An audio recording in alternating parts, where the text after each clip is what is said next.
Bonsoir à toutes et à tous, bienvenue pour cette nouvelle émission consacrée au RPG Day.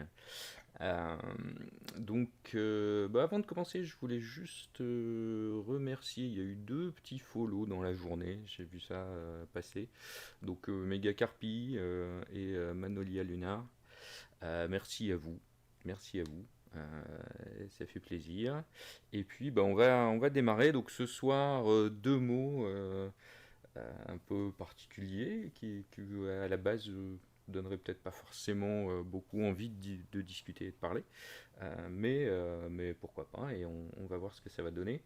Donc on a pour le jour 6 saveur, et pour le jour 7 petit.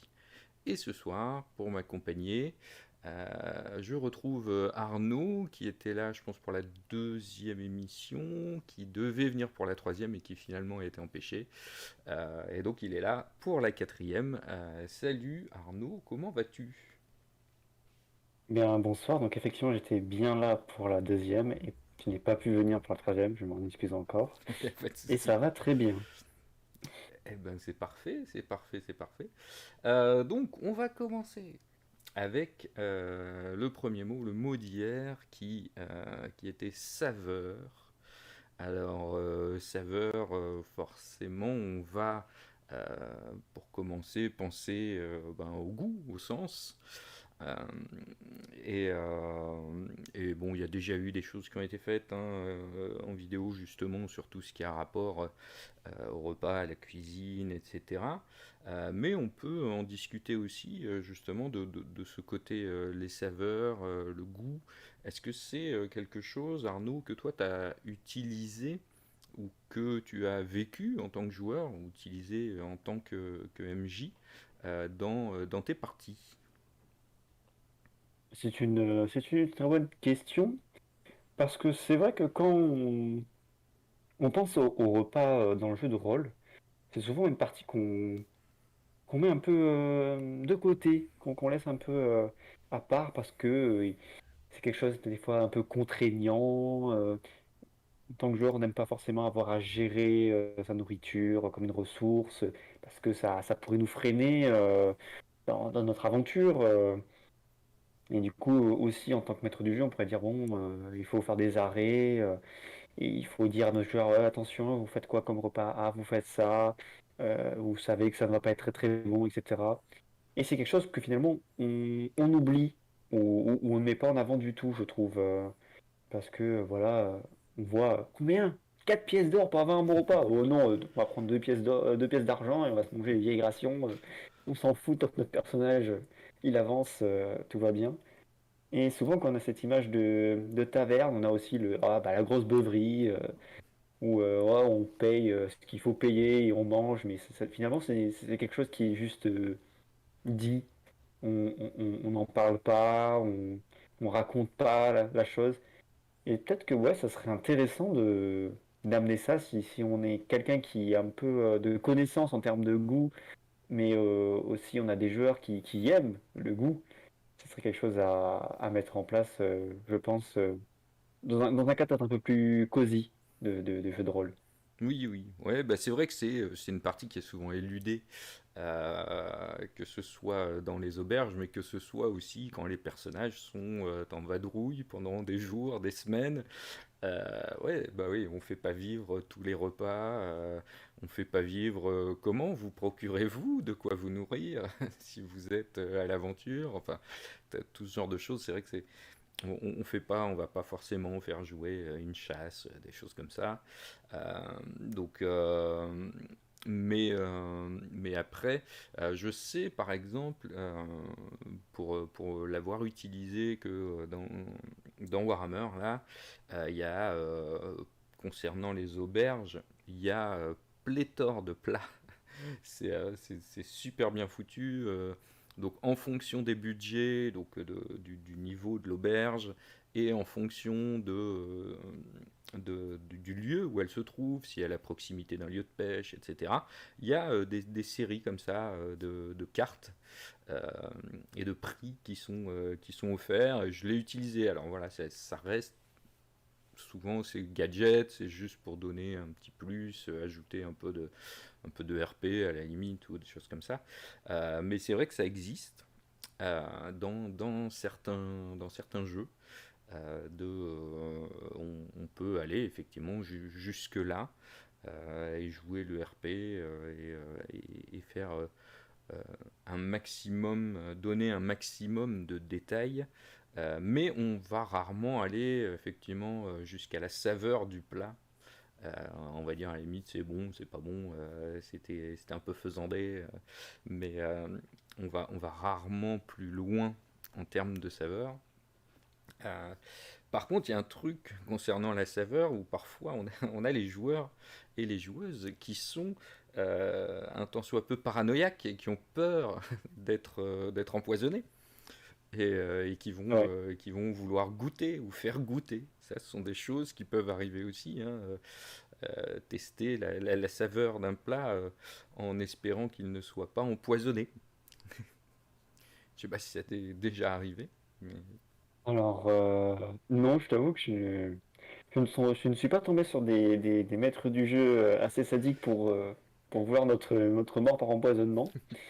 Du coup, on n'est pas passé par là. Et puis, même, on a rarement mangé. En fait, on est dans cette mécanique du sac sans fond et de l'estomac inexistant, hein, je suppose, à l'inverse, où en fait, finalement, on ne mange pas, et on a des équipements à foison, entre guillemets, parce que sinon, ça ferait trop à gérer. Et on préfère jouer plus. Allez, on passe sur le concret, sur les mécaniques de jeu, plus que sur la mécanique de bon, il faut que je me nourrisse, il faut que je transporte peu parce que je sais trop lourd pour moi ou j'ai pas assez de place. Donc effectivement, c'est pas quelque chose que j'ai vécu, mais je pense en tant que maître du jeu, ça m'arrivera d'avoir des joueurs qui vont vouloir tester pour peu qu'ils soient un peu parano, qu'ils soient un petit peu poursuivis par des assassins. Effectivement, il y a moyen que ça arrive. Et oui, et oui. Ou pendant la partie, voilà, ils sont témoins d'une mort par empoisonnement. Ça, c'est le genre de choses qui peut très très vite les rendre parano. Et leur faire tester la nourriture le plus souvent possible. Euh, mais alors, en réalité, la saveur peut aussi être un moteur de scénario. Moi, j'ai vécu ça en tant que joueur sur une partie de Rêve de Dragon, où on s'est retrouvé à croiser donc des tortemocs. Alors, je ne sais pas si tu connais Rêve de Dragon. Pas du Euh, tout. bon, alors bon, je vais pas commencer à expliquer tout le jeu, mais simplement les tortemocs, c'est des espèces d'êtres qui sont un mélange entre une tortue, donc c'est anthropomorphisé hein, évidemment, mais c'est un peu un mélange entre une tortue et avec une tête de vache, quoi, enfin, plus ou moins. Euh, D'accord. et donc, et les tortemocs qu'on avait croisés, qui vivaient près de marais, près de sources d'eau, se nourrissaient de zomards. Donc, dans Rêve de Dragon, il y a beaucoup d'animaux comme ça qui sont imaginaires, mais qui ressemblent à pas mal d'animaux qu'on connaît. Mais donc, voilà, ils se nourrissaient de zomards. Et en fait, l'un des tortemocs euh, avait dit qu'il avait réussi à passer outre les montagnes qui étaient par-delà le domaine des tortemocs, et qu'il avait trouvé une mer, la mer Indigo, et qu'il y trouvait des homards qui avaient un goût extraordinaire. Et donc, voilà, il s'était fait une place finalement dans ce petit royaume des tortemocs grâce à ces homards Indigo. Et nous, en tant que joueurs, en fait, on avait croisé un explorateur qui cherchait justement la mer Indigo et qui sentait le coup fourré de la part de ce Tortemoc qui se vantait d'être allé jusqu'à la mer Indigo et de ramener régulièrement des homards de la mer Indigo. Et donc ça avait créé finalement tout un scénario où on était venu en aide à ce Tortemoc et où on avait essayé de comprendre ce qui se passait. Donc évidemment il y avait un petit peu plus que ça hein, et que cette histoire de Zomar. Mais voilà, on avait fini par trouver le fin mot hein, de l'histoire. Les homards n'étaient pas du tout des homards de la mer Indigo. C'était des homards en gros génétiquement modifiés par magie. Et c'était tout un plan qui était monté. Enfin bref, mais voilà, finalement, la saveur, parce que la saveur de ces homards avait fait que le Tortemoc était monté en grade, était apprécié du roi, etc. Euh, et voilà, ça peut aussi être parfois un moteur de scénario. Euh, Travailler sur une saveur, rechercher une saveur ou comprendre ce qui s'est passé, c'est parfois aussi un petit moteur comme ça pour faire un scénario ou une série de scénarios. Et c'était très très sympathique d'ailleurs. Je ne vais pas dire ce petit scénario parce qu'il avait été assez long, ça nous avait pris pas mal de temps. Mais donc voilà, donc la saveur peut aussi être un moteur de scénario pour des joueuses et des joueurs. Effectivement, dit comme ça, on aurait dit que c'était un peu la quête secondaire qu'on vous envoie faire. Ah, bah, tenez, allez enquêter. Ou oh, vous avez entendu parler de ça. Bah, Tiens, on va s'y intéresser. Et finalement, ça devient toute une histoire à non. part entière. Oui, bah après, euh, une des manières de jouer Rêve de Dragon, c'est si tu veux, les personnages ont des archétypes et ils ont eu une vie antérieure, parce que le principe de Rêve de Dragon, c'est que l'univers est rêvé par des dragons qui dorment. Et c'est le Ah, rêve commun de tous ces dragons qui dorment qui crée l'univers dans lequel tu joues. Euh, et, euh, et en fait, il arrive que les dragons se réveillent en masse. Et dans ce cas-là, c'est l'effondrement. Et puis quand ils se rendorment, il y a un nouvel âge. Donc il y a eu un premier âge, un deuxième âge, un troisième âge, etc. Et en fonction de l'âge dans lequel tu joues, euh, une des quêtes finalement des personnages, c'est de retrouver un peu la mémoire de ce qu'ils ont vécu dans l'âge précédent. Et donc finalement, il y a pas mal de scénarios qui sont comme ça, entre guillemets, des quêtes secondaires, mais qui vont permettre de retrouver ton archétype un petit peu et de retrouver la mémoire de qui tu étais dans l'âge précédent. Donc c'est super, enfin voilà, c'est vraiment un jeu que j'aime beaucoup. Et le pote qui maîtrise ça est très très bon et j'adore jouer avec lui. Donc du coup, voilà, c'est finalement il y a beaucoup de scénars qui paraissent être des quêtes secondaires parce que finalement la quête primaire, ça peut être d'essayer de retrouver finalement la mémoire de tes anciennes vies, quoi. Euh, mais voilà, mais c'est toujours super intéressant. ah, ça a l'air vachement intéressant. Le concept est vraiment très cool. Ouais, et puis, Et oui. finalement, oui, Non, vas-y. bah, non, vas-y, fini, je reprends après. Je disais, parce que bah, c'était pour finalement rebondir parce que j'avais une anecdote sur le goût. Du coup, c'était pour ça que si tu as quelque chose à dire encore sur Rêve de Dragon, autant que tu finisses. Ah, bah, en fait, c'était juste pour dire qu'en fait, un des très gros avantages aussi de Rêve de Dragon, c'est le gris rêve qui fait que tu peux passer d'un scénar à un autre, d'un lieu à un autre, simplement par le sommeil.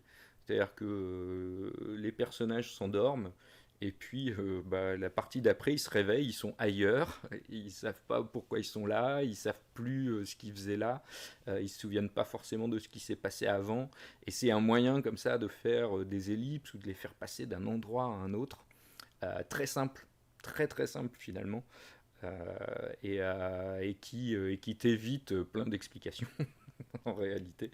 Ouais. C'est vraiment pas mal. D'accord. Alors, du coup, bah, pour reprendre mon anecdote, en gros, bah, j'étais sur une partie de Cthulhu. Voilà, on n'était pas en train d'affronter une horreur cosmique, bien heureusement. je t'avais raconté ça, je crois, hors live sur le tout premier. Oui, oui, tu avais Hum, parlé de ça. Oui. voilà. Et donc voilà, le goût était plutôt pour la personne d'en face, étant donné que j'avais mis dans son thé de la manite tumouche et qu'il avait fait une tête un peu bizarre. Donc moi, je n'ai jamais su le goût de son thé déjà original, mais avec de la manite tumouche dedans, effectivement, il devait avoir un goût tout autant différent. Voilà. Donc, comme quoi, il y avait quand même bien des histoires de poison. Voilà. Là, pour le coup, il y avait du poison et du goût. Voilà. Mais c'était pas pour toi, c'était pour le Ouais, PNJ. c'est pour le PNJ. Et oui, et oui. Bon, Mais voilà. là Alors, où oui. je pense qu'on peut peut-être poser une question peut-être plus à toi, parce que tu as fait beaucoup de jeux de rôle on va dire, du milieu professionnel, c'est la saveur du jeu de rôle lui-même, si tu vois ce que je veux dire. Bah alors c'est très amusant parce que j'allais y venir justement parce qu'on a un peu fini de parler de la saveur pris au pied de la lettre et effectivement j'avais envie de discuter un petit peu de la saveur du jeu de rôle, sortir un petit peu encore une fois simplement du jeu mais prendre un peu de recul et savoir si le jeu de rôle a une saveur particulière et quelle saveur peut avoir le jeu de rôle. Alors effectivement, pour moi, le jeu de rôle, il a une saveur particulière, mais qu'il soit professionnel ou amateur. Hein, le jeu de rôle en lui-même a une saveur particulière. Enfin, euh, c'est quelque chose de délicieux, c'est un divertissement qui est vraiment particulier, qui ne ressemble à aucun d'autre, tout en ressemblant à pas mal d'autres.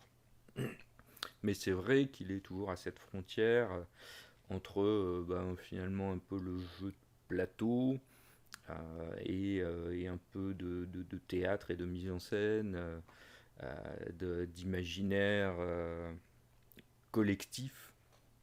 Et, euh, moi, enfin, le jeu de rôle, c'est quelque chose qui m'a fait énormément de bien pendant ma jeunesse. C'est comme ça que j'ai connu mes amis. En tout cas, voilà, quelques-uns que j'ai gardés. Et depuis plus de 30 ans, c'est ce qui m'a permis aussi de m'ouvrir pas mal aux autres. Hein, au niveau de la sociabilisation, c'est quand même un médium qui est très très fort, qui est très important. Je trouve aussi que ça t'apprend à connaître les autres, donc à connaître les gens avec qui tu joues, et tu les découvres différemment. Et tout ça, effectivement, ça apporte une saveur très particulière qui fait que, en général, quand on est un tant soit peu attiré par ça, une fois qu'on est accroché, on n'a plus envie de s'en détacher. Et c'est pour ça aussi que dans le jeu de rôle, il y a beaucoup de gens qui sont des passionnés, je crois, parce qu'une fois que ça t'a attrapé, t'as du mal à t'en défaire, je pense.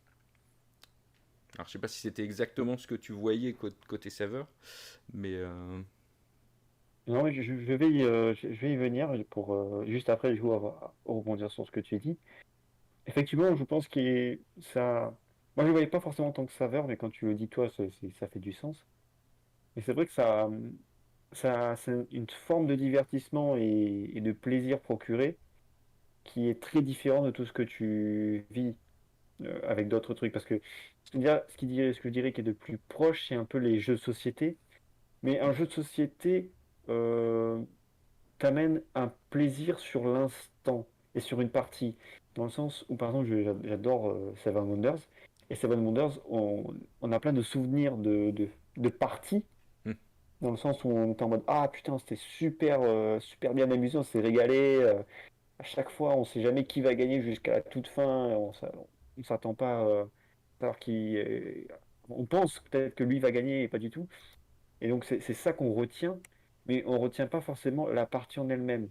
Alors que quand on fait des parties de jeu de rôle, qu'on fait différentes sessions, ça fait des souvenirs vraiment très particuliers, des fois inoubliables, où on oublie, mais hmm. puis quelqu'un nous en reparle, et là on est en mode, mais oui, bien sûr, oh, je me rappelle de cette partie, de ce moment où ton personnage il a fait ça, ou qu'on a fait ça. Et c'est ça aussi qui est beau, c'est que même dans les mauvais moments du jeu de rôle, en général, on en a toujours un bon souvenir. Parce qu'on est en mode, ah putain, c'est vrai que j'ai été mort, je me suis fait tuer, mais comme une merde, parce que j'ai fait un mauvais jet ou j'ai fait vraiment une action à la con, je me suis cassé le cou. Et voilà, on a un bon souvenir. Alors que peut-être sur un jeu vidéo, bon, bah, on aurait une mort, bah, on dirait, bah, c'est une mort, c'est normal, c'est un jeu vidéo, et on passerait à la suite. Ou on rage. Ou voilà, on rage parce qu'on a raté, Rage ou je sais quit, pas, allez, je me casse. c'est ça. Ou si on aurait, je sais pas, on aurait fait une randonnée, on se serait cassé la gueule, on n'aurait peut-être pas forcément un aussi bon souvenir si jamais ça s'est un peu mal fini. Et c'est ça qui est bien, c'est on n'est pas dans de la réalité, mais on essaye de jouer la réalité. Et je pense que c'est ça qui amène ce côté de souvenirs très, très, très précieux. Et pour venir sur moi, ce que je te demandais en tant que saveur, c'était que je pense que c'est lié plus à un univers, de se dire que quand je joue dans cet univers de ce jeu de rôle-là, j'ai une certaine saveur qui m'est liée. Je suis en mode, ah, je me sens super parce que cet univers, il me parle, il est très poétique, il est très coloré, ou, euh, ou au contraire, il est très violent, très dur. Et moi, ça me fait sentir quelque chose. Donc je pense que il y a ça aussi en fait, en fonction de l'univers dans lequel on joue, et sûrement probablement les règles auxquelles ils sont liés, hein, comme on a eu l'occasion de parler du fait que Toulouse, les règles ne convenaient pas à l'univers, voilà, que ça joue aussi, mais que voilà, il y avait chaque jeu de rôle pouvait avoir son goût un petit peu, sa saveur. Ouais, t'as tout à fait raison, hein. Effectivement, chaque jeu de rôle a sa propre saveur et chaque MJ aussi a sa Mm. propre saveur. Ouais. Et puis le mélange des deux, des fois, ça mixe super bien. Et même si c'est du aigre doux ou même si c'est du sucré salé, des fois ça va super bien mixer. Et puis des fois ça va pas super bien mixer. Il y a des maîtres de jeu, des meneurs, des meneuses qui sont pas forcément faits pour un certain type de jeu, mais plus pour un autre ou pour Mm. une certaine façon de faire jouer les gens. Et donc ça matche pas forcément tout le temps entre la meneuse, le meneur et le jeu. Mais c'est vrai qu'il y a toujours une saveur particulière. Effectivement, euh, il y a plein de jeux comme ça qui ont une saveur particulière. Et pour rebondir sur ce que tu disais juste avant, en termes de souvenirs, effectivement, voilà, ça fait plus de 30 ans. Bah ouais, avec les potes, on a encore des souvenirs d'il y a 30 ans. Il y a des, il y a des gimmicks qui restent de parties de jeux de rôle, des souvenirs, des actions aussi de personnages, etc. Mais il y a des trucs qui restent ancrés et qu'on ressort régulièrement. Par exemple, si on est sur une scène d'action ou sur une scène, effectivement, il faut faire attention à comment se déplacer. Bah, le premier truc qu'on va dire avec un de mes potes, c'est bon, alors on se calme, round par round. Parce que on avait vécu ça ensemble avec un maître de jeu sur Cyberpunk euh, où on avait joué, où nous on n'était pas du tout dans ce système-là, round par round, action par action, tu vois, qu'est-ce que tu fais, t'as droit à ça. Et le maître de jeu qui était super sympa, mais lui il était très très très posé là-dessus. Et donc dès qu'on arrivait sur un truc d'action, c'était bon, round par round, qu'est-ce que vous faites? Et on a refait la scène, je sais pas, on a dû la refaire à peu près 10 fois pour essayer de s'expliquer, de se comprendre, pour savoir comment la faire. Et ce truc, c'est resté, voilà, c'est un gimmick. Dès qu'on a une scène d'action à jouer avec les potos, on commence par round. Et puis voilà, quoi, c'est truc. Voilà, genre de souvenir idiot. Et puis voilà, quelques petites phrases, quelques petites actions, effectivement. Et qui restent ancrées. Ouais. Ouais, bah, je vois tout à fait. Euh, pour finir sur ce que tu disais au niveau de la saveur entre le maître du jeu et le jeu lui-même, je pense qu'il y a un troisième facteur qui est le goûteur, donc le joueur, qui lui peut ne pas aimer l'agencement des deux. Et Ça, oui, c'est un terme de goût. Donc effectivement, il peut se dire, on peut dire ouais, le MJ, ce MJ-là sur ce jeu-là, j'adore, ou au contraire, je n'aime pas. Et un autre groupe de joueurs pourrait dire tout à fait, j'adore. C'est là aussi il y a troisième, une troisième chose à prendre en compte qui est celui qui goûte. Et oui.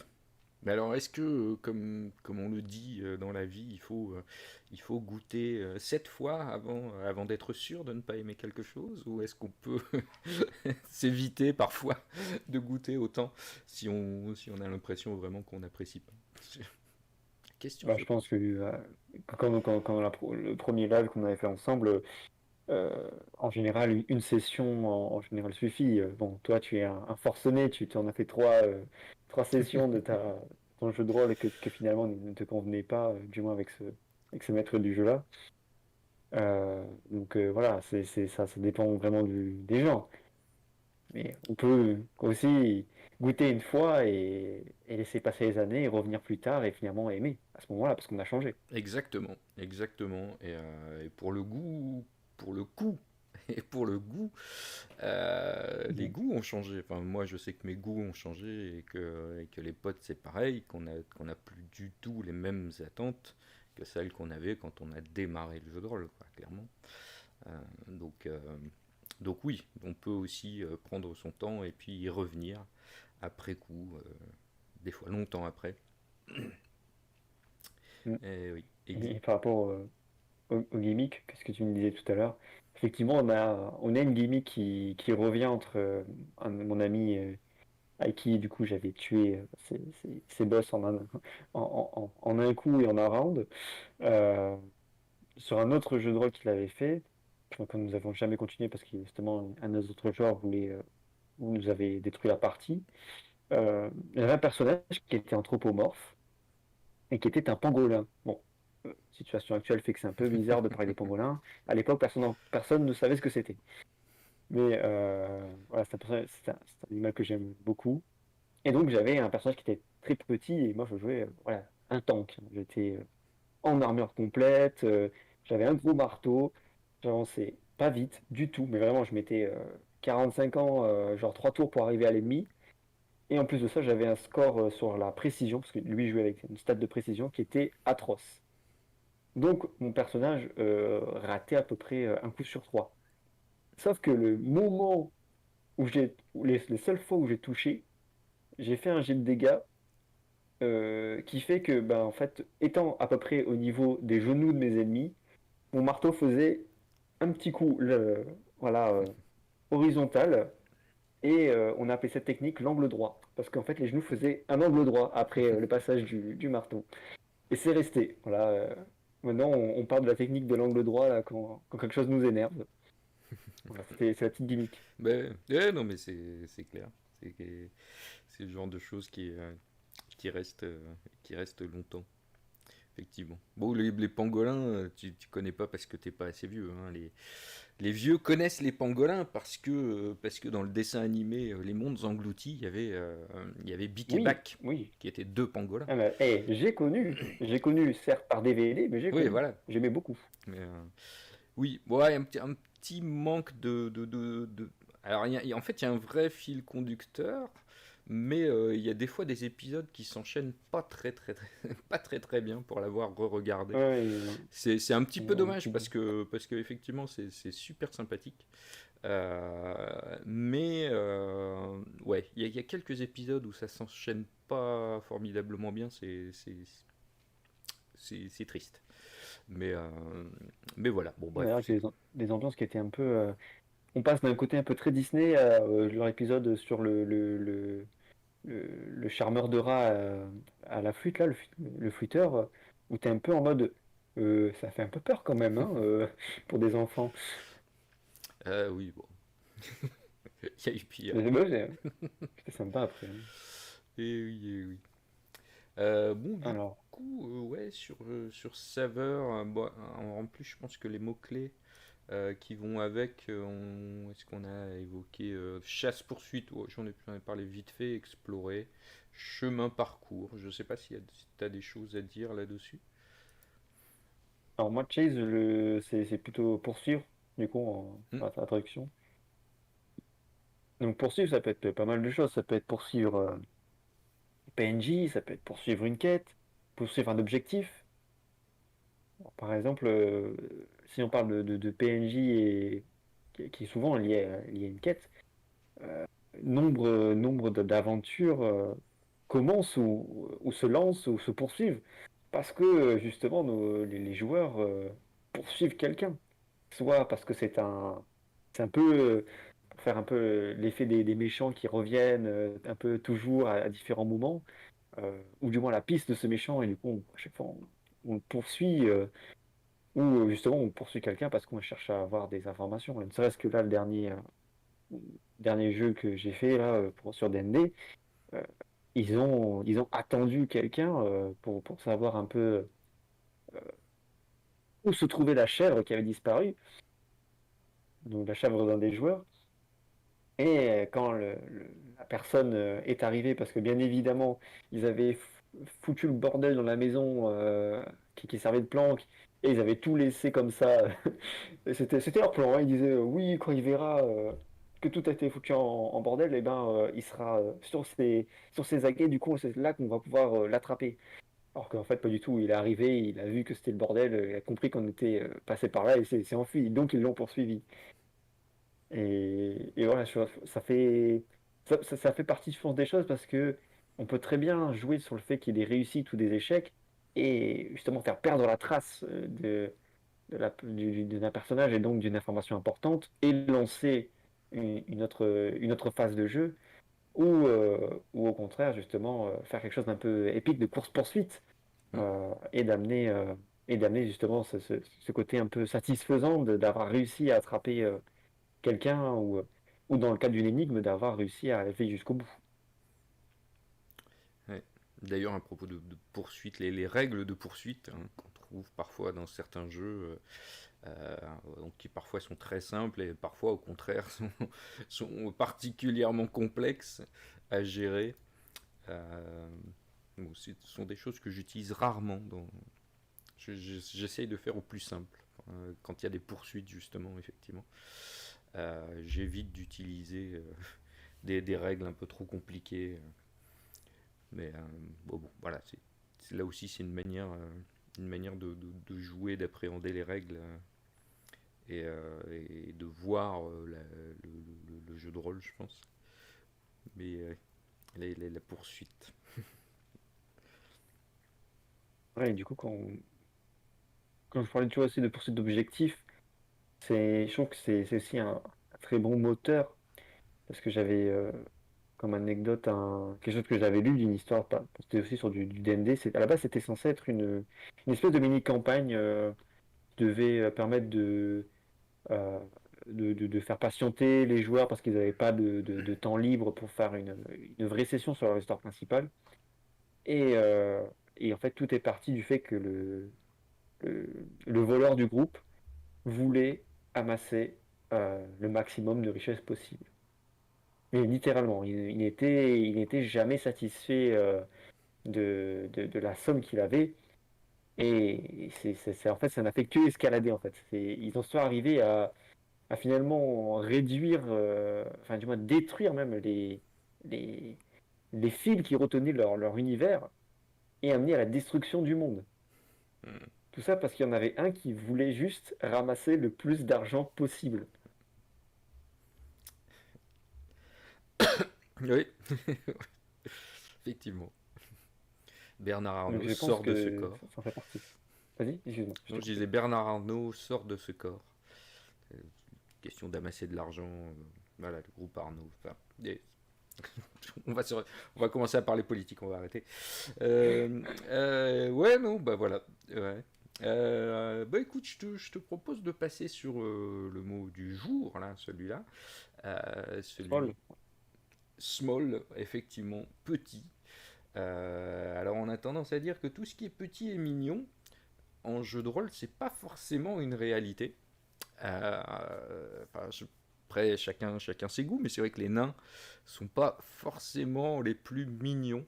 euh, Entre autres, mais si on prend aussi parfois des petits êtres comme des léprochaunes ou des choses comme ça, ils sont pas toujours forcément très très très mignons. Euh, alors je sais pas, est-ce que toi tu avais des trucs à dire à propos du mot petit comme ça, à brûle-pourpoint? Eh ben, c'est vrai que souvent, dans le jeu de rôle, petit est égal un peu à désavantage, parce qu'il y a toujours une question d'allonge, et bon, les nains, c'est quelque chose qui revient très souvent, mais ça, ils sont peut-être un peu moins touchés par ça, parce qu'ils ont d'autres bonus, avantages, je dirais. Mais effectivement, quand tu disais, par exemple, que les gens ne sont pas mignonnes, bah, effectivement, par exemple, des gobelins, c'est petit, mais ce n'est pas mignon. Effectivement. On peut toujours trouver des petites créatures qui sont tout à fait infâmes, bien qu'elles soient toutes petites. Mais je pense, je dirais que je dirais pas forcément quelque chose qui est exploité dans mon cas, en tout cas, à part, tu vois, pour l'épisode du pangolin où j'étais vraiment quelque chose de petit, en général, c'est pas quelque chose auquel on apporte de l'attention, je dirais. Oui, oui. Mais c'est vrai qu'en plus, du coup, bien souvent, là aussi, hein, sur le principe du mini-maxage, les gens préféraient, alors, avec certains systèmes de jeu, c'était, c'était assez évident, c'est que plus t'étais grand, plus t'avais en, en corpulence ou en résistance ou des choses comme ça. Euh, si je me souviens bien, le système Chaosium fonctionnait un peu comme ça avec Stormbringer. Je pense que la taille avait une influence aussi du coup sur pas mal d'autres choses et donc les joueurs avaient plutôt envie, plutôt tendance à vouloir être grand plutôt que petit. Euh, et à l'inverse, on en avait parlé aussi hein, dans Warhammer première édition, les Halflings, eux, bah, effectivement, je pense que les créateurs du jeu s'étaient dit non mais personne va vouloir jouer des Halflings, et ben mettons-leur un max de compétences et un max de carac. Et résultat, on se retrouvait effectivement avec des gens qui jouaient Halfling parce que c'était pété quoi. Donc il y a un équilibrage à faire là-dedans qui est pas toujours évident. Qui est pas toujours évident Ouais, entre je veux pas jouer un petit parce que je vais pas avoir beaucoup d'avantages ou bah du coup on fait l'inverse et on booste les petits mais du coup tout le monde va jouer petit. ouais, c'est quelque chose qui est pas encore très bien travaillé dans le jeu de rôle. On a tout avantage, entre guillemets, à être grand, mais on n'a pas de désavantage à être grand. Notamment dans le jeu de vidéo Dragon's Dogma, qui est un jeu qui a une direction médiévale fantastique, bien que ce soit un jeu japonais, donc fait par Capcom. Il y a cette notion de grand et de petit. Et donc pour m'amuser, j'avais fait un perso qui était tout petit. Et j'avais fait un perso, le pion, qui était censé être un personnage qui vous aide tout au long de l'aventure, qu'on fait venir à partir d'un certain moment du jeu. Lui, j'avais fait extrêmement grand et très musclé. Et mon l'autre petit et pas très musclé. Et en fait, c'était tellement pris en compte dans le jeu que en poids, je pouvais porter qu'une trentaine de kilos sur moi. Et à côté, c'était un mulet qui pouvait porter 90 kilos sur lui. Et je pouvais mais blinder tout son inventaire et il disait rien quoi. Ça ne faisait ça ne faisait rien sur lui. Il avait vraiment aucun désavantage. Il était juste trop fort. Alors que quand on jouait petit, c'était marrant, mais on avait tous les avantages. On pouvait pas porter de poids. Je crois que la barre d'endurance aussi était un peu plus petite. Je dis pas de conneries. Enfin voilà, on a un peu encore ce souci de. Ah ben, je pense que c'est associé aussi de société de dire être grand c'est mieux. Alors moi en tant que personne, je suis 1m70, on me dit je suis petit pour un garçon. Voilà. Alors que bon, je Oui, suis oui, pas non, mais si c'est petit que vrai, ça. Voilà. c'est vrai que voilà, il y a un certain jugement vis-à-vis de la taille d'une manière générale. Euh, et, euh, et on met rarement des avantages à la petitesse, en Mm. tout cas en taille, hein. Mais Mais en jeu de rôle, ça peut être très très utile hein, pour pouvoir passer dans certains endroits, dans un soupirail, dans un petit trou creusé dans le creux d'un arbre ou entre les racines, etc. Être petit, ça peut avoir ses avantages pour se cacher aussi, hein. On se souvient tous de ces hobbits qui se cachent et qui, en étant petits, ont un avantage. Mais donc voilà, mais c'est vrai qu'on utilise peut-être plus rarement les avantages d'être petit, alors qu'on va plus facilement utiliser les avantages d'être grand. C'est ça. Et je pense que c'est là où c'est beaucoup au maître du jeu, avec au pluriel, de, de prendre ça en compte. De se dire, ah bah tiens, ok, dans mon équipe, j'ai quelqu'un de très grand, bah très bien, on va jouer là-dessus, mais j'ai aussi quelqu'un de très petit. Et ça amène à cette scène, par exemple, de Gandalf qui arrive chez Bilbo, toujours pour reprendre les Hobbits, où bah, lui se prend la tête dans les portes, etc., dans les hauteurs, parce Oui, lui, il a une taille humaine, et c'est trop grand pour lui. Enfin, c'est trop petit, du coup. oui, Et oui. il faut être capable de penser à jouer aussi avec ça. Oui, alors ça c'est... Alors après effectivement, c'est aussi je pense à la meneuse ou au meneur d'y penser et de le faire jouer. Mais par exemple, bah, voilà, je reprends Warhammer parce que c'est vrai que ces derniers temps j'ai pas mal fait maîtriser Warhammer. Mais dans la cité du Birthright, il y a tout un quartier nain, mais qui a été construit par les nains pour les nains, et donc qui est au format nain. Ce qui veut dire que des humains normaux ou des elfes sont quand même bien embêtés et ont plus de difficultés pour entrer, etc. Ou même essayer de s'asseoir aux tables des auberges. Bon, c'est quand même beaucoup plus compliqué pour les humains que pour les nains parce que ça a été pensé pour des nains, par des nains, et que donc c'est absolument pas adapté à des humains normaux, quoi. Et là, j'ai une petite question parce que tu es plutôt plus, en tout cas un peu spécialiste de Warhammer, en tout cas beaucoup plus que moi. Toujours sur le côté petit, euh, est-ce que c'est ça, entre guillemets, c'est pris en compte dans le cas des Skaven? Parce que j'ai beaucoup cette race. C'est une bonne question. Alors, pris en compte dans quel sens? Est-ce qu'on en joue autant, tu me dis là que pour les nains, ça a été construit pour des nains, donc c'est tout petit. Souvent, quand on parle des Skaven, on parle du côté d'ombre. C'est-à-dire qu'ils sont peut-être un peu faibles de base, mais eux, au contraire, ils attaquent en nombre. Oui, oui, Et oui. c'est ça qui leur donne des avantages.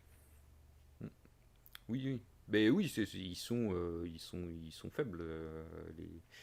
Les hommes rats sont, voilà, pris seul, ça fait pas beaucoup le poids, c'est sûr.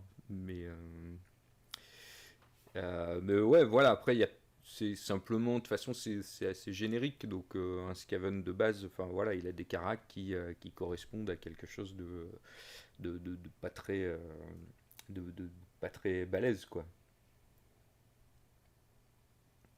Mais à côté, ça peut être de très bons, entre guillemets, qu'on dirait éclaireurs ou quoi. Donc, vu qu'ils justement ils sont petits, ils pourraient se faufiler partout, vu que c'est un peu des hommes rats. Je pense que c'est peut-être l'avantage de la race.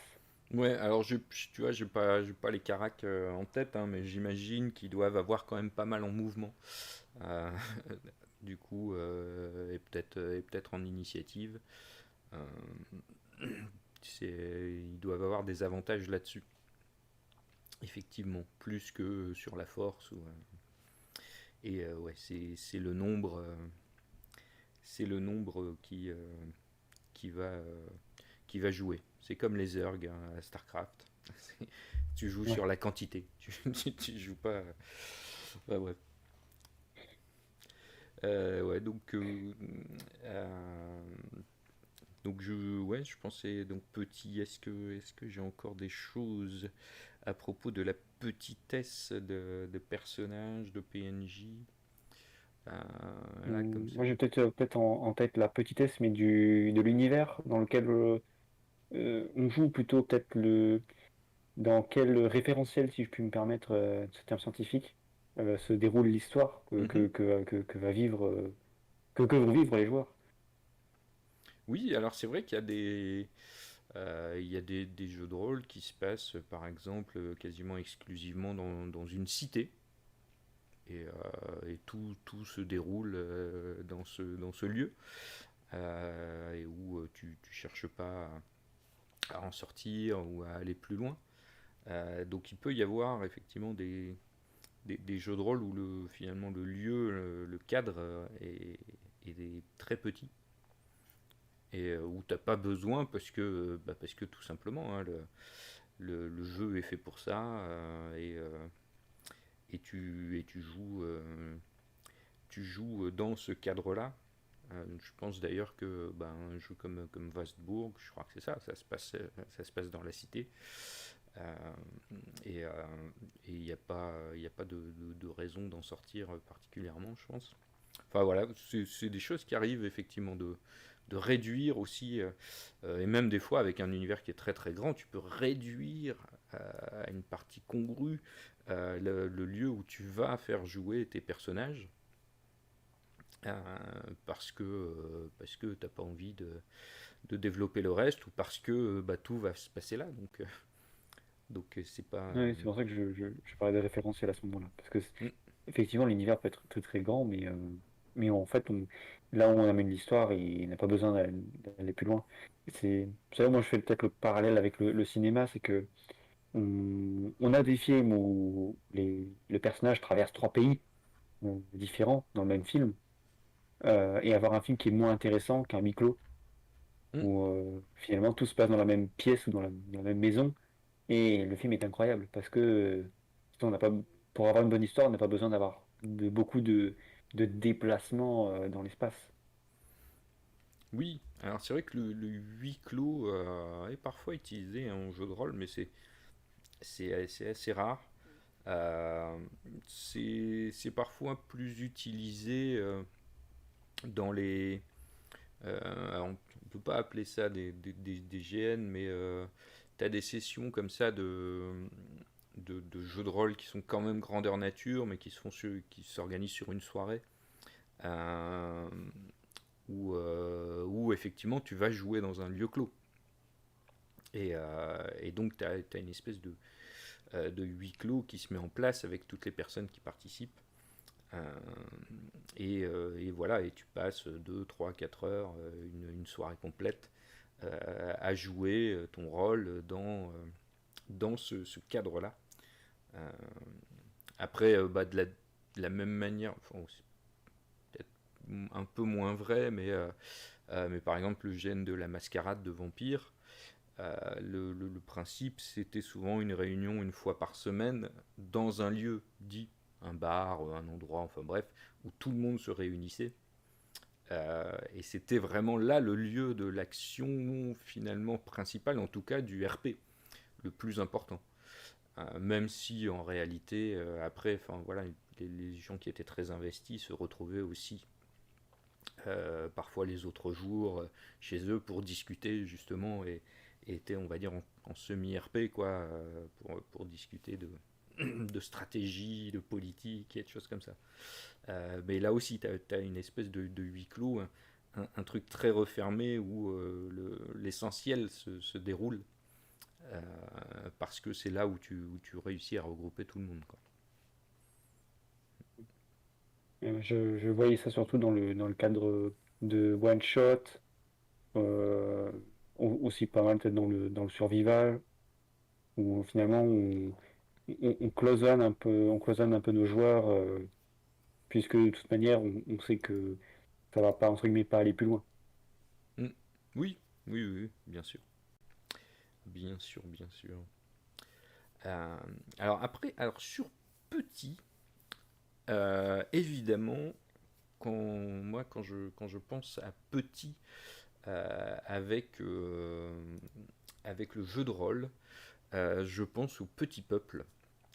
Alors, je crois qu'on a évoqué avant-hier avec Callisto ce petit jeu de rôle, le Petit Peuple, qui était sorti dans un vieux Cassius Belli. Et je l'ai retrouvé. Alors, bon, sacrilège, hein, oui, je sais, j'avais exploser un Cassius Belli juste pour garder le jeu de rôle du petit peuple. Mais voilà, je l'ai, l'original, le premier. Donc le petit peuple RPG, hein, le, le- le jeu où les joueurs incarnent des membres du petit peuple, hein, des fées, des corrigans, des choses comme ça. Et puis il y avait un petit scénario super sympathique avec. Et oui, ça reste ça un souvenir pour moi, un souvenir important. Mais d'une manière générale, hein, les Cassius Belli de la première génération, c'était quelque chose pour les rôlistes qu'on était. Enfin voilà, il y avait pas de réseaux sociaux, il y avait pas de téléphone portable, il y avait très peu de boutiques. Et le lien le plus important, finalement, la culture commune construite autour du jeu de rôle, bah, c'était Cassius Belli, quoi. Donc il y avait eu un peu jeu et stratégie avant, et puis Cassius Belli, c'était quelque chose d'assez important. Et tout ce qui sortait dans Cassius Belli, forcément, ça avait là aussi une saveur particulière. Et donc ce jeu de rôle du petit peuple, il avait une saveur particulière, avec un système de jeu en plus très très très simple, hein. C'est-à-dire qu'il y avait un petit tableau, bah, je vais le montrer, en fait, ça se jouait au, au hasard enfin, la résolution, pour savoir comment résoudre un duel, une opposition. On avait un tout petit tableau comme ça, euh, que l'on voit ici. Et donc on retombait sur une manière de régler le problème. Donc soit ça se jouait à la chance, soit ça se jouait en gros au shifumi, soit ça se jouait à la barbichette. Et donc les duels entre les joueurs ou avec le MJ se réglaient comme ça, toujours comme ça, avec un petit jeu stupide, mais un petit jeu tout à fait dans l'esprit du petit peuple, quoi, hein, malicieux. Enfin bref, voilà. Donc moi, quand j'entends petit, je repense toujours au petit peuple, qui reste un tout petit jeu, qui voilà, c'est pareil, c'est un one shot. Il y a eu un scénar, je suis pas sûr qu'il y ait eu d'autres scénars mis à part faits par des amateurs dans cet univers-là, mais c'était un truc vraiment qui m'a marqué, qui m'a pas marqué que moi, je sais, parce que il a souvent été demandé, et puis les PDF avaient été réclamés pour pouvoir le retrouver pour ceux qui s'en souvenaient et qui ne l'avaient plus.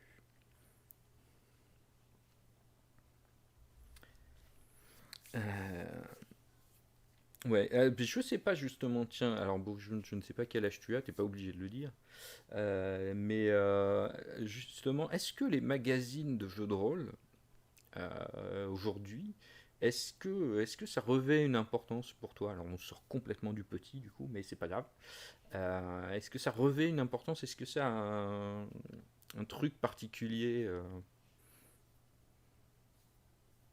Alors, je t'avoue que les magazines, quand j'étais plus jeune, j'ai commencé avec des Picsou géants, hein, voilà, c'était ça que je demandais mon père.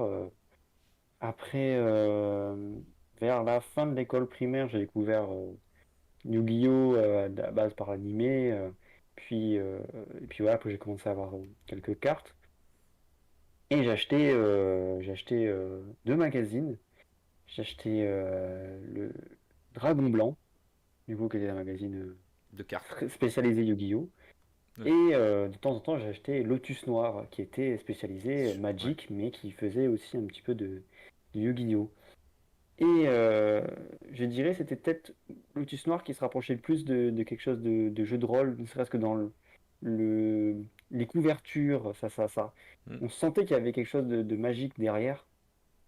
Et mais je t'avoue que maintenant, quand je regarde un petit peu ce qu'il y a en tant que magazine, c'est très souvent Automoto, quelques trucs People, du Marie-Claire. Marie-Claire qui est d'ailleurs maintenant, je trouve ça très très intéressant pour la décoration d'intérieur. Très, très très étrange, hein, comme les goûts évoluent. Et, euh, et notamment, il y a toujours un petit peu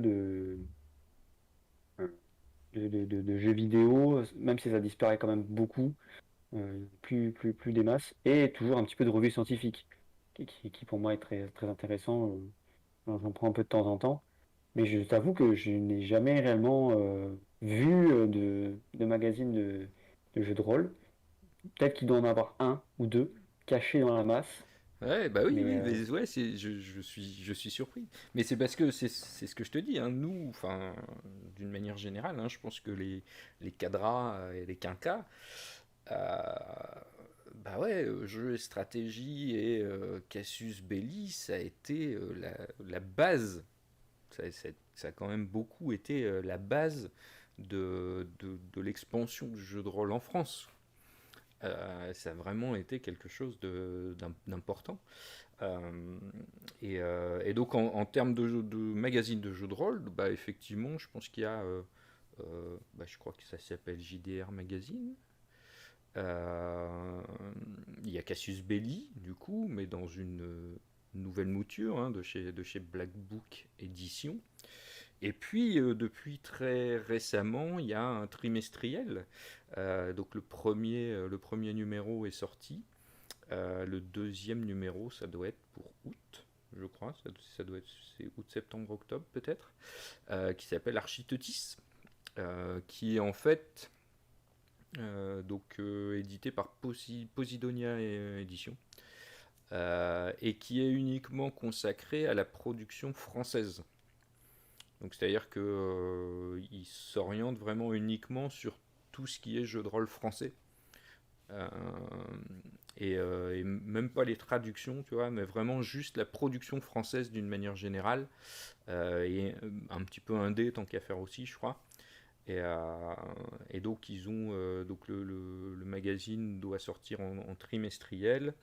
Et si je me souviens bien, je crois que le mois qui suit la sortie, le PDF se retrouve téléchargeable gratuitement.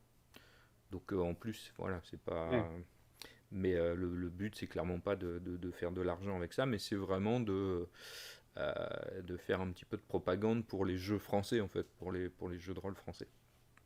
Euh, donc voilà, donc oui, il y a au moins trois magazines effectivement consacrés au JDR actuellement qui sortent régulièrement.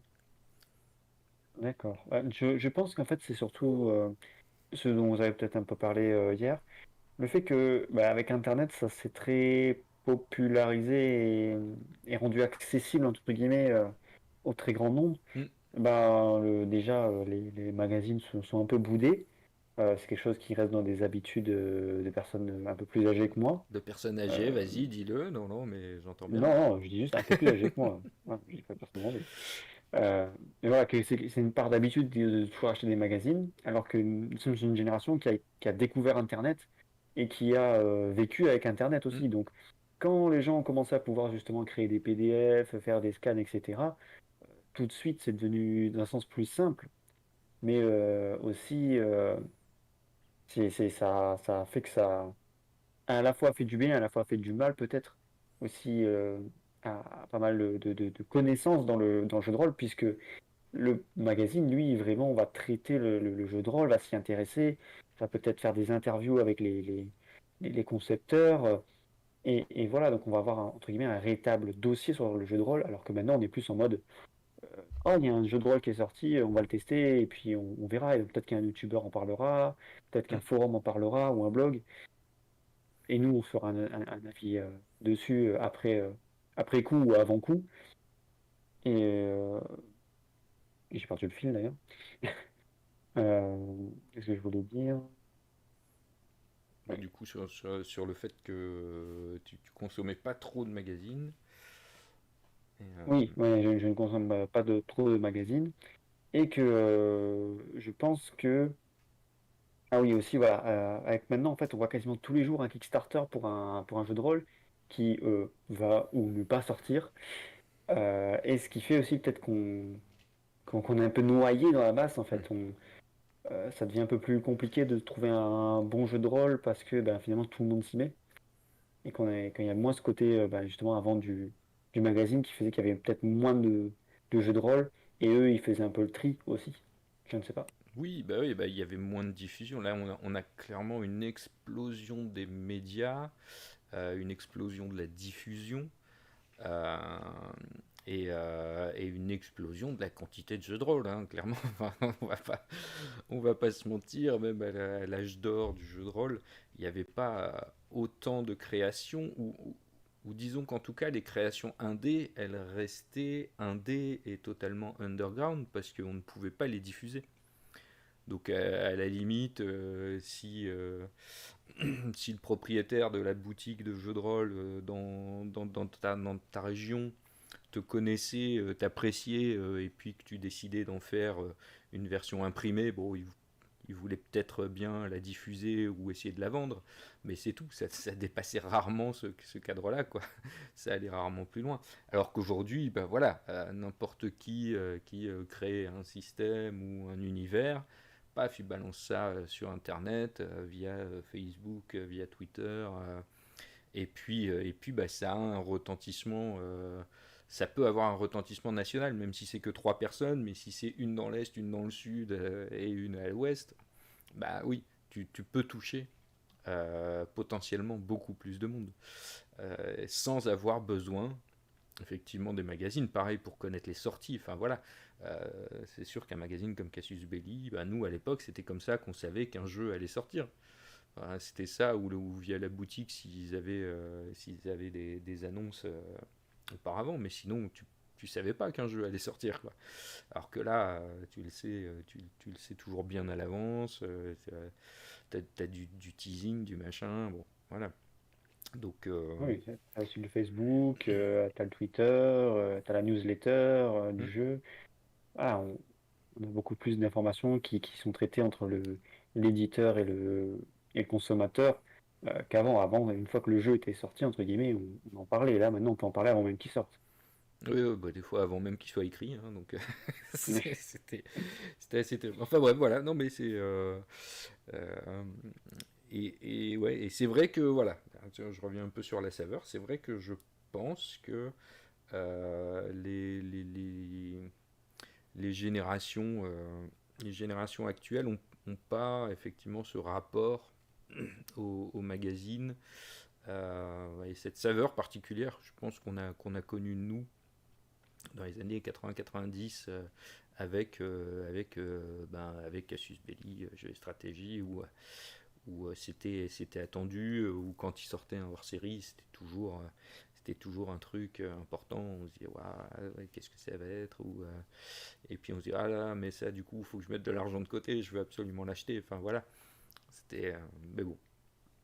non, mais je te comprends parce que, Mm, mine de rien, quand je lisais mon Dragon Blanc ou autre magazine du type, quand on était encore balbutiement d'Internet, surtout à la Réunion où la connexion est arrivée quand même assez tard, il n'y a toujours pas la fibre que vous pouvez avoir ici, hein, bien évidemment. euh, euh, on devait quand même trouver nos informations dans du concret, dans du papier. Et quand là, tu t'arrivais, tu te disais, putain, les gars, j'ai le dernier Dragon Blanc là, il y a telle carte qui est bannie, il y a telle carte qui est autorisée, mm. il y a telle extension qui va sortir, ou cette carte-là, elle coûte tant. Putain, c'est sûr que ça avait une saveur. Tu étais là en mode, putain, je sais des trucs qu'on ne sait pas forcément encore. Ouais, Ou sinon, du magazine jeux c'est vidéo, ça, pareil, quand c'est ça. Ouais. on Bah, lisait un article, il y avait quelque chose derrière. Ça avait une certaine saveur, effectivement. ouais, c'est exactement ça. Bon, et je suis sûr qu'il y a des endroits à La Réunion où il y a la fibre. Ah, mais on a de la fibre, Ouais. mais pas à la même vitesse. Oui, nous, il y a écrit, c'est le même nom, mais c'est pas la même qualité, tu vois. Euh, ouais. Bon, écoute, ça suffit pour streamer parce qu'il y a un caster de l'Overwatch League qui vit à La Réunion. Ouais, Et il arrive à streamer, donc tout va bien. Il arrive à faire ses casts. ouais, Euh, heureusement. alors, dernière petite chose, à propos du mot petit, toujours sur le jeu de rôle et sur le petit format. Pareil, je vais présenter quelque chose que certains connaissent peut-être. Voilà, c'est tout petit. c'est tout petit. La fleur de l'Asiamar. Donc, qui est. En plus, si tu veux, ça va revenir sur Cassius Belli et tout le bordel. euh, qui est en fait un tout petit jeu de rôle d'initiation qui était offert avec, à la sortie, je crois, du troisième tome d'Alefto de Jodorowsky et Arnaud.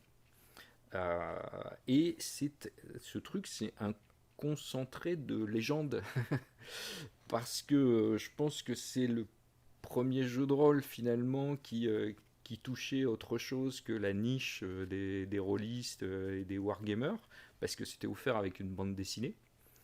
Euh, et que bah déjà c'est écrit par Jodorowsky et par Pierre Rosenthal.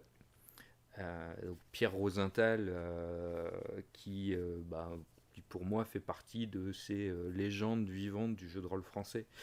Justement parce que Cassius Belli, hein, avec Didier Guisserix, avec des gens après comme Tristan Lhomme, etc., qui ont fait vivre ce jeu, enfin ce magazine et jeu et stratégie aussi avant, etc. Donc voilà, pour moi il fait partie vraiment des personnes un peu mythiques du jeu de rôle français. Et donc Pierre Rosenthal, il a créé un système de jeu qui s'appelle Simulacre, qui existe toujours d'ailleurs, et donc qui était, alors le premier a dû être sorti peut-être avec jeu stratégie, je sais plus. Et après en fait les autres itérations sont sorties avec en hors série de Cassius Belli. Et ça en fait c'est une itération de son système. Et dans ce petit truc-là, il y a qu'est-ce que c'est que le jeu de rôle, les règles de simulacre expliquées, et un scénario, et trois personnages prétirés qui sont là-dedans, dans ce petit machin-là. Alors bon, après le scénar, il est très très simple, très linéaire, c'est vraiment pour faire de l'initiation, parce que justement c'était destiné à des non-rôlistes, à des gens qui ne connaissaient absolument pas le jeu de rôle. Mais voilà, c'est un truc voilà, qui a été écrit par Pierre Rosenthal et Jodorowsky pour la partie scénar, et qui est illustré par Arnaud, hein, le dessinateur d'Alefto. Et ce truc-là, voilà, c'est tout petit, mais c'est un vrai concentré d'histoire du jeu de rôle finalement en France et du jeu de rôle français. Euh, bon voilà, moi je ne le cache pas, en tout cas je ne le cache jamais euh, sur Facebook ni en réel. Je suis un grand fan du système simulacre. Je l'ai toujours été depuis que je connais ce système. C'est un système de jeu que j'adore. Donc voilà, raison de plus pour avoir ce petit livre qui est qui trône dans mes pièces de qualité et de grande valeur, mais pas de grande valeur monétaire, mais de grande valeur pour moi historique en termes de jeu de rôle français. Eh ben, pour Jodorowsky, c'est quelqu'un que j'apprécie pour beaucoup par rapport à la caste des métabarons, Ah, la casse des métabarons, oui. que j'ai adoré en termes de dessin et d'univers. Voilà, pour le petit aparté. Et moi, j'avais un dernier truc sur Petit, par rapport à ce que tu avais parlé de Petit Peuple. Oui. Et c'est quelque chose qui revient ben, beaucoup dans le jeu de rôle. Finalement, souvent, on ne joue pas le petit peuple. On n'est pas le petit peuple, on est toujours quelqu'un d'assez incroyable, d'assez différent. À part peut-être dans le Survival Aurore, où là, on est un peu Monsieur Tout-le-Monde qui, justement est livré à lui-même. Mais dans le jeu de rôle un petit peu d'aventure, euh, par exemple, toujours, parce que c'est l'exemple carré que j'ai de D&D, où on te dit que tu commences comme étant quelqu'un, Mm. d'un peu comme Monsieur Tout-le-Monde. Là, on te dit que tu commences comme Monsieur Tout-le-Monde, mais légèrement mieux, et que tu vas devenir quelqu'un d'incroyable. Mais finalement, tu ne restes jamais Monsieur Tout-le-Monde. Et ça, c'est quelque chose peut-être qui serait à aborder avec des joueurs en tant que maître du jeu, trouver peut-être une campagne, parce que je verrais bien comme chose intéressante dans le scénario, de jouer justement Monsieur et Madame Tout-le-Monde, qui sont témoin des actions de ce qui pourrait être des joueurs, en fait. De voir des grands héros et d'être toi, monsieur tout le monde, qui peut-être vit ses aventures à sa hauteur ou qui essaye de se faire connaître par ces gens-là illustres, de devenir le PNJ de leur vie ou le PNJ de leur aventure. Peut-être que ça pourrait être quelque chose à essayer, je ne sais pas. Ouais, avoir l'intérêt à jouer Monsieur Tout le Monde tout le temps. Enfin, tu vois, Oui, en général, c'est vrai que une des, des motivations dans le jeu de rôle, c'est de faire progresser, hein, d'avoir cette espèce d'ascenseur, pas forcément social, mais d'avoir un personnage qui évolue, qui progresse, qui change. Donc c'est vrai que si l'idée c'est de rester toujours dans la peau de monsieur ou madame tout le monde, c'est peut-être pas extraordinaire. Mais après, enfin, il y a des fois, t'as des petits trucs, comme par exemple, tu pouvais jouer, bah, c'était dans les mini-univers justement de Simulacre, tu pouvais jouer comme dans une série télé. Donc c'est-à-dire que tu étais un personnage d'une série télé. Donc, tu vois, pas forcément quelqu'un de particulier ou de machin, mais tu étais une espèce de personnage de série télé, et tu jouais une partie de jeu de rôle un peu organisée comme une série télé, quoi. Donc c'était assez rigolo. Après, je repense à Vasbourg aussi. En fait, tu joues des forces de l'ordre de la cité. Tu vois, donc c'est pareil, tu es très bas au départ au niveau social. Tu vois, t'as des attentes dans la vie qui sont pas forcément extraordinaires. Tu dois gérer la fange, le bas peuple, les trucs qui se passent dans les tavernes. Donc on est assez proche de ça finalement dans ce genre de jeu là. Il y a des choses qui existent un peu dans ce ouais, style là. je crois que j'avais entendu un petit peu ta discussion par rapport au fait que tu avais fait aussi une partie, je crois, avec à la fois les héros et à la fois des PNJ qui finalement pouvaient se rencontrer et interagir. Ça, je trouvais ça excessivement intéressant. Mhm. Alors je n'ai plus. Alors est-ce que tu as plus de détails? Tu avais parlé d'un groupe de brigands et aussi justement d'un groupe de gardes et je sais après, j'ai pas regardé tout, pas tout suivi, Ouais. mais Ou alors il y avait une histoire un peu comme ça. C'était peut-être Callisto qui parlait de ça. Je sais plus. Ouais.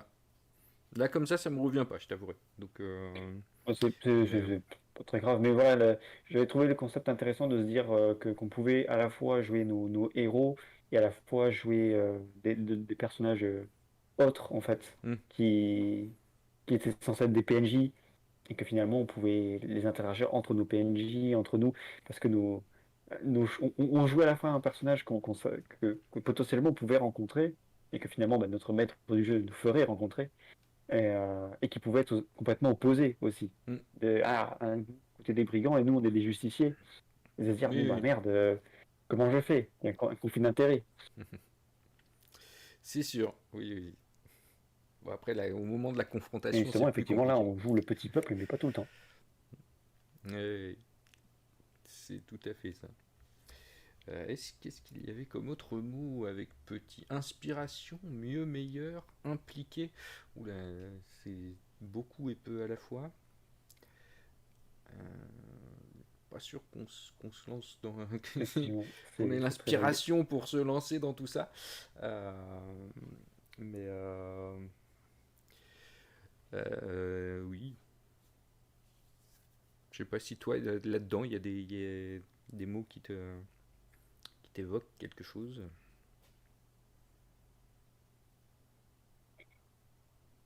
Euh, ouais, on va essayer de faire ça en un quart d'heure, histoire de finir pas trop tard. Oui, alors ah oui, c'est vrai L'inspiration. que ça fait quand même du coup, finalement j'ai dit voilà ce sera rapide et ça fait quand même une heure et quart quasiment déjà, ouais. Donc ouais, on va faire vite. Ouais. Alors, l'inspiration, alors ça, c'est quelque chose qui, en tant que scénariste et et de temps en temps maître du jeu, euh, c'est vrai que ça va, ça vient, hein, j'ai eu plus d'inspiration sur des univers que j'ai créés moi-même, euh, que, par exemple, ma compagne, justement, sur D&D, parce que D&D est un univers, qui était la première fois que je jouais sur un univers qui était déjà imaginé par quelqu'un et que je ne connaissais pas, qui est aussi excessivement vaste.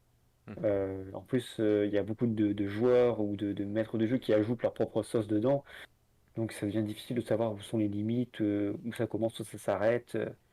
En fait, c'est aussi quelque chose qui est très libre, donc on peut vraiment faire ce qu'on veut.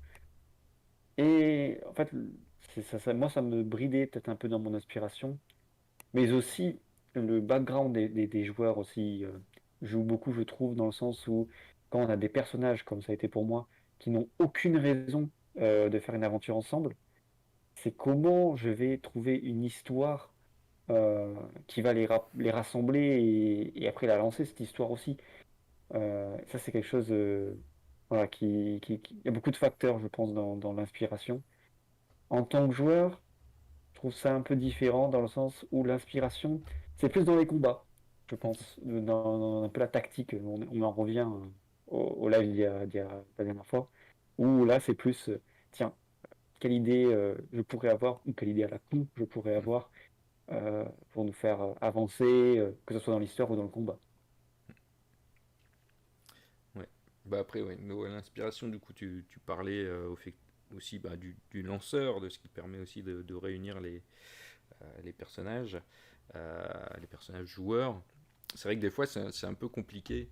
Ça peut faire partie d'un contrat de base. Moi, ça arrive que je dise, bon, bah voilà, ok les gars, là, vous me faites un groupe, mais le groupe, il faut qu'il soit stack, quoi. Vous êtes ensemble et un truc, on va pas commencer à passer ni 4 heures, ni 3 sessions à essayer de créer le groupe. Donc le groupe existe, et puis voilà, quoi. C'est le contrat de base, il est là. Ou alors, de temps en temps, je leur dis, ouais, bah allez-y, hein, c'est free. Et puis moi je m'arrange, on commence soit moi je bosse ou je discute avec eux et puis on passe entre guillemets une session un peu off, juste à discuter et à dire bon bah tiens qu'est-ce qui a pu vous arriver, qu'est-ce qu'il y a, puis à quel moment vous pouvez vous retrouver ou vous rencontrer. Soit c'est joué d'une manière ou d'une autre carrément en partie en véritable partie de jeu de rôle quoi. Mais c'est vrai que c'est pas toujours simple. C'est pas toujours simple. Euh, et c'est pour ça aussi qu'on a régulièrement des pré-tirés dans certains jeux. Et notamment pour les parties d'initiation, notamment pour les conventions, et des choses comme ça. C'est quand même beaucoup plus simple et beaucoup plus pratique. Euh, Après, je réfléchissais là-dessus aussi. Il y a des systèmes qui mettent ça en place. Par exemple, le jeu Avatar qui est actuellement au financement participatif, qui est propulsé par le système Apocalypse. C'est un truc qui se fait au début. C'est la session zéro, en fait. La session zéro, c'est comment le groupe s'est réuni et autour de quoi il se retrouve, autour de quoi il se reconnaît. Donc c'est par décision, je crois, par décision commune, où il y a peut-être la possibilité que ce soit au hasard, mais bon. Où ils vont décider de quelque chose qui leur est arrivé, ils ont volé quelque chose, ou ils en veulent à quelqu'un, etc. Et tu mets en place comme ça les motivations de chacun et du groupe, et le groupe devient une entité qui a une motivation pour lui-même, quoi, en fait. Et donc, tu as des systèmes de jeu qui font ça dès le départ, en fait, et qui pensent ça tout de suite. Je vois. Et du coup, ça me fait penser à un truc que j'aurais pu dire juste un petit peu sur le mode d'avant, avant qu'on finisse. Parce qu'on va parler du petit peuple et de la télé, un peu télé-réalité. C'est que avec mon ami, on avait acheté un jeu de rôle, justement, où euh, on était des acteurs qui créaient une, euh, des épisodes d'une série télé. Et il y avait des personnages, et notamment, donc il y avait soit la possibilité de faire un peu des choix par nous-mêmes, mais on pouvait faire aussi de façon aléatoire. Et donc il y avait un mot avec un autre, et ça créait un personnage. Donc ça D'accord. faisait, entre guillemets, de l'inspiration.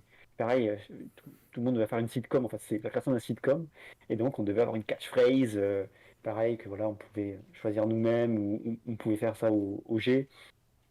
Et c'était une espèce de source aussi d'inspiration parce que on se retrouvait avec un perso, ouais, bah, c'est John, le mec qui est tout le temps en train de faire le con, mais qui est complètement dépressif. Et ce genre de choses, on n'a pas encore eu l'occasion de le faire, j'aimerais bien le faire un jour. Parce que il y a des trucs comme ça qui sont très très drôles et là ça demande beaucoup d'inspiration parce qu'à chaque fois en fait on doit faire un nouvel épisode euh, à chaque, euh, D'accord. à chaque partie. Dans la même session, il y a même plusieurs épisodes.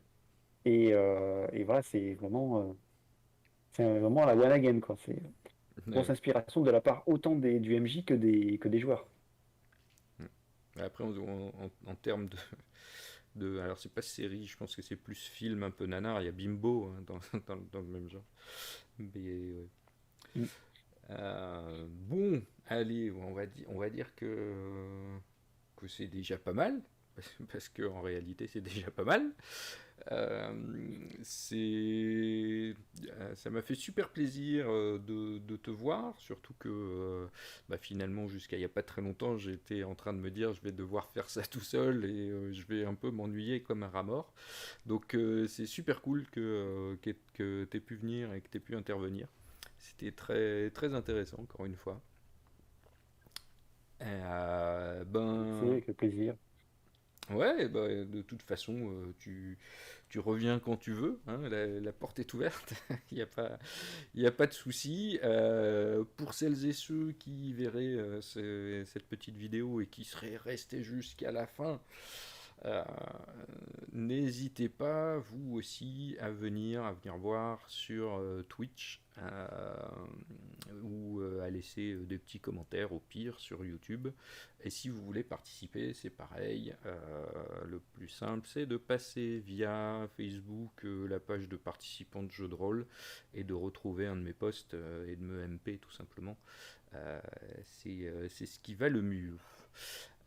Moi, je vous souhaite à toutes et à tous une très bonne soirée. Très bonne soirée aussi à toi, Arnaud. Encore une fois, merci beaucoup. Et je Merci. vous dis du coup normalement Ouais. à dans 2 jours. Ce sera lundi, je pense. Et lundi, bah, je vais vous donner tout de suite. On aura. Alors le mot de demain, c'est stream.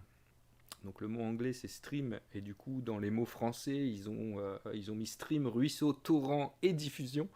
Donc du coup il y a vraiment c'est la totale, c'est stream dans tous les sens. Et le mot de lundi c'est médium. Médium avec comme petit mot autour rôle, émotion et pourcentage. Ouh là, ça fait beaucoup de choses à dire. Bon, on verra ce que ça donnera. Et donc, bah, je vous souhaite encore une fois une bonne soirée et je vous dis à lundi.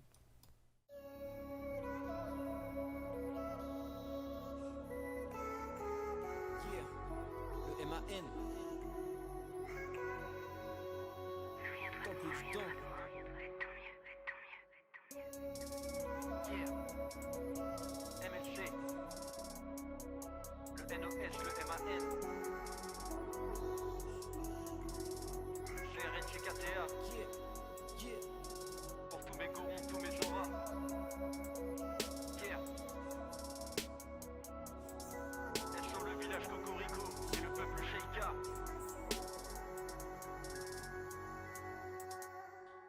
Un ciel plein d'étoiles, des montagnes et des marées. C'est pas mon histoire mais je me permets de la narrer. Les mages se concertent, ils sont pas là pour se marrer. Les pêcheurs se reposent attendant la marée. De taguer des cordes comme un Illidari. C'est le MAN version militaire.